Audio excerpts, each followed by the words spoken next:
পরিবার নিয়ে আনন্দ করতে চাইছেন কলকাতার কাছে পিঠে একদিনের ভ্রমণে, তাহলে অবশ্যই ঘুরে আসুন নদীতে রিসর্ট। এই রিসর্টটি হচ্ছে জোকা থেকে 24 কিলোমিটার ভিতরে হুগলি নদীর তীরে এই রিসর্টটি। খুবই সুন্দর, সবুজ,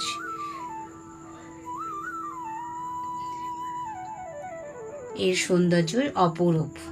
চতুর্দিকে সবুজে সবুজ, আপনি যেদিকেই তাকাবেন সেদিকেই আপনি সবুজে দেখা পাবেন।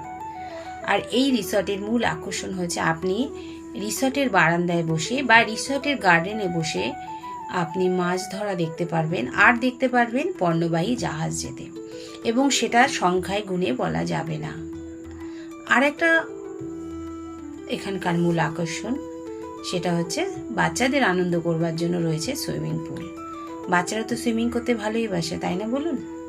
তা আমরা বাচ্চারা কেন, আমরা বড়রাও ভীষণ ভালোবাসি। তাই আমার তো ভীষণ ভালো লেগেছে নদীতে রিসর্ট। আপনারাও যদি একদিনের জন্য কলকাতার কাছে পিঠে কোথাও ফ্যামিলি নিয়ে আনন্দ করতে চান, তাহলে অবশ্যই ঘুরে আসুন নদীতে রিসর্ট। আর এই রিসর্টের ফুল তথ্য আমার ইউটিউব চ্যানেলে রয়েছে, অবশ্যই আমার চ্যানেলটা একবার ভিজিট করবেন। ভালো লাগলে একটা লাইক করবেন এবং কমেন্টে জানাবেন কেমন লাগলো।